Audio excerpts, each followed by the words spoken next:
Hello दोस्तों, TET maths YouTube channel में आप सभी का स्वागत। और आज की वीडियो ये ख़ास तौर पे क्या है, उन रीट अभ्यर्थियों के लिए होने वाली है जो 2021 का एग्ज़ाम पहले 3 साल अच्छे से प्रिपरेशन करते हैं, घर से बाहर रह करके, लोन ले करके या और भी किसी तरीके से परिस्थितियों में, विपरीत परिस्थितियों में लड़ करके जो बढ़िया नंबर लेके आए, 130 प्लस स्कोर कर रहे हैं। 44, 45, 46 नंबर वाले भी मुझे स्टूडेंट मिले। ठीक है, उनसे बात करके मैंने उनका दर्द जानने की कोशिश की, तो वाकई ही ये क्या है, मौन कर देने वाला उनका दर्द प्रकट कर रहे थे। ठीक है, इन रीट अभ्यर्थियों का दर्द जो है वो एक पल के लिए क्या है, सभी को चिंता में डाल देता है, सभी को सोचने पे मजबूर कर देता है कि उनके पीछे उनके क्या क्या त्याग रहे होंगे। तो इस तरीके से जो सरकार ने ये निर्णय लिया, शायद बाकी सभी बच्चे खुश हो रहे हैं क्योंकि उनकी तादाद जो है, संख्या जो है वो बहुत ज़्यादा है। और हमारे जो नंबर लाने वाले अभ्यर्थी हैं, जो अपनी हक मेहनत से नंबर लेकर के आए हैं, 140, 145 स्कोर करना बहुत बड़ी बात होती है। ठीक है भाई, तो इसके पीछे उनका क्या क्या, किस तरीके का दर्द वो प्रकट करते हैं, अभी आपको इस वीडियो में पता चलेगा। और ये स्पेशल मुझे 2-3 लाइनें बोलनी थी जो पहले मैं वहाँ पे वीडियो शूट करते समय नहीं बता पाया कि इसके अंदर हम क्या करने जा रहे हैं। तो इसके अंदर हमने एक मुद्दा रखा है कि रीट 2021 बहाल करो। ठीक है, सरकार तक अपनी बात, अपनी मांग, अपना दर्द पहुंचाने की कोशिश की है।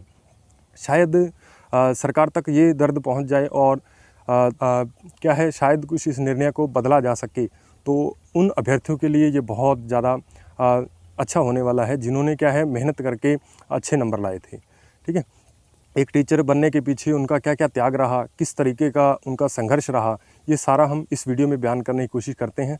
तो चलिए उनसे ही हम बात करके जानते हैं कि उनका क्या दर्द है, किस तरीके की वो बातें कह रहे हैं।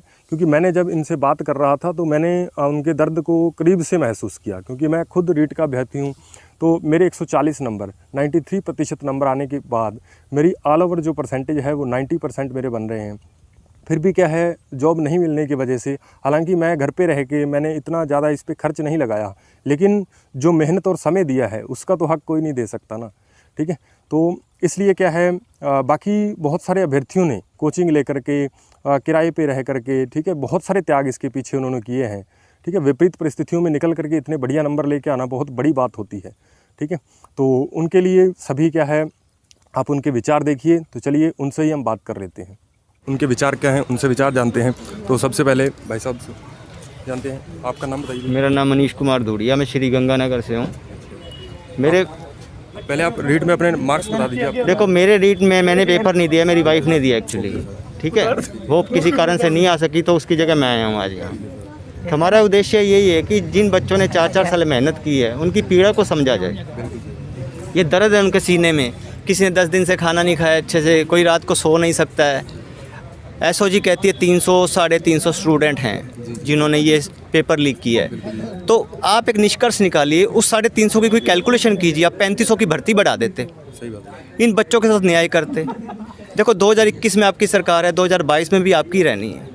लेवल आपका ही लगेगा कि कांग्रेस की सरकार ने भर्ती दी रीट में 52 पे, 50 पे, 60 पे, 62 पे।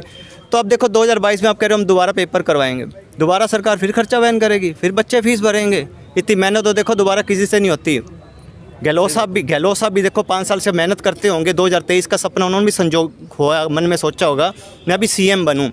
एक ईवीएम मशीन ख़राब हो जाए तो क्या इलेक्शन रद्द हो जाता है? क्या नहीं होता मेरे भाई, ये ऐसा कभी नहीं होता। तो जैसी प्रक्रिया वैसे चलो। विपक्ष का क्या, तो बोलने दो यार, सरकार आपकी है, आपके हाथ में लगाम है तो उस लगाम का यूज करो ना आप। इन जनता को न्याय दो, बच्चे आपके यही हैं, 21 में भी यही रहने, 22 में भी यही रहने। बच्चे जिनके नंबर आ गए उनको तो सिलेक्शन दे दो। 2022 में इनके नंबर ना आए, ये तो सारी उम्र के लिए पीटते रहेंगे छाती अपनी। जी बिल्कुल, अभी पैटर्न भी बदल चुका है इसका। तो पैटर्न नहीं बदलना चाहिए ना। जो मैथ की तैयारी कर रहा है उसको आप कैसे कह दो कि तू भैया इंग्लिश की तैयारी करेगा अब 10 साल। जो टीचर इंग्लिश का, तो इंग्लिश ही पढ़ा सकता है जी, वो दोबारा मैथ पढ़ाई करके फिर कैसे स्टूडेंट को पढ़ाएगा? उसकी समय उम्र भी निकल जाएगी इस तरह से। तो इस तरह से नहीं करना चाहिए। गहलोत जी, आप जादूगर हो तो जादूगर की तरह एक झप्पी दे दो बच्चों को। ठीक है जी, आपका नाम बताइए। ललित कुमार। तो मैं कहना चाहूँगा कि ये जो सब अब चल रहा है ये सब राजनीतिक स्टंट है। अब माननीय मुख्यमंत्री जी बोल रहे हैं कि मैंने बीजेपी के प्रेशर में आके रद्द किया है, तो ये कोई आधार नहीं है रद्द करने का। ऐसे तो फिर कल को फिर एग्ज़ाम होगा, फिर बीजेपी प्रेशर बनाएगी। बीजेपी तो ये चाहती है अभी यानी कि वो पेपर हो ही ना, हम करवाएं ये वैकेंसी। और अब ऐसे भी नहीं है हम वापस तैयारी नहीं कर सकते, हम वापस भी यानी कि प्रिपरेशन कर सकते हैं, पर हर बार यानी कि जो सिचुएशन होती है वो सेम नहीं होती हैं।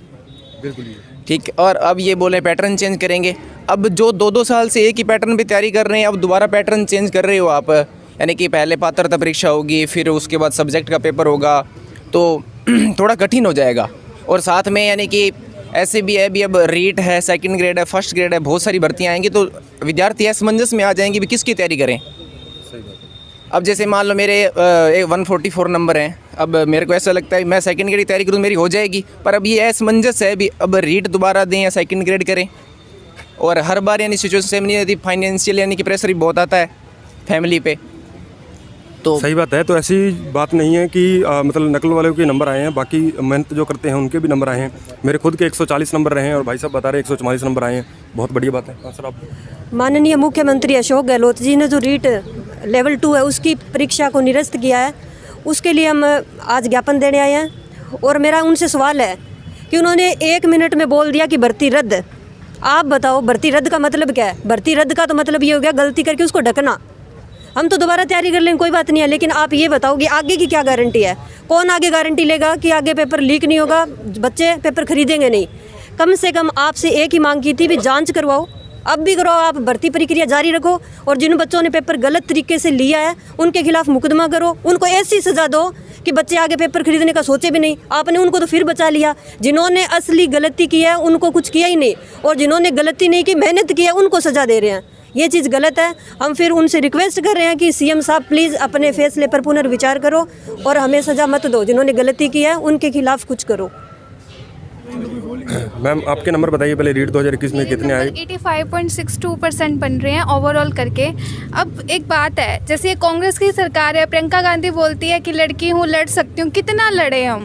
पहले हम पढ़ने के लिए लड़े, फिर नौकरी पाने के लिए लड़े, फिर वो रद्द हो जाएगी तो उसको बहाल करने के लिए लड़े। कितना लड़े हम, और लड़के भी अगर हमें कोई इंसाफ नहीं मिलेगा तो फिर हम कहाँ जाएं? फिर आपका ये नारा तो कहीं भी नहीं सेट बैठता कि लड़की हूँ लड़ सकती हूँ। न्याय मिलेगा तभी ये नारा आगे जाएगा ना, बिना अगर हमें न्याय ही नहीं मिल रहा तो फिर ये नारा भी किसी बात का नहीं है। कितना हम पढ़ सकते हैं? लड़कियों को इतना मौका नहीं मिलता, फिर भी थोड़ा बहुत मौका मिल रहा है, हम उसमें नंबर लेके आ रहे हैं। और आप 1 सेकंड के अंदर 3 साल की मेहनत हमारी बर्बाद कर देते हो। थोड़ा तो सोचो कि वो उन बच्चों का क्या होगा जिन्होंने कर्जे लेके पढ़ा होगा, या उन लोगों का क्या होएगा जिनका लास्ट साल होगा। थोड़ा सोचो, सारा पैटर्न बदल दिया, 2 पेपर कर दिए, हमें 2 साल और लेट कर दिया। ये कोई जायज़ नहीं है। आपको थोड़ा सा है कि 300 साढ़े 300 बच्चे हैं, उन्हें बाहर निकालो। ज़्यादा है आपको, मेरे को तो ये समझ नहीं आता किस मूर्ख ने सलाह दे दी कि भर्ती रद्द कर दो। आप पद बढ़ाते, 300 बच्चों को बाहर निकालते, आपका मामला भी शांत होता और कोई कुछ नहीं बोलता। बीजेपी का तो होता ही है, मतलब विपक्ष का तो होता ही है कि वो आपका मुद्दा उठाएगी। आपने रद्द करके उन्हें और मौका दे दिया कि आप गलत हो। तो आपसे अभी भी यही विनती है कि प्लीज़ आप इस भर्ती को बहाल करो और हम सबको न्याय दो। बहुत बड़ी बात है।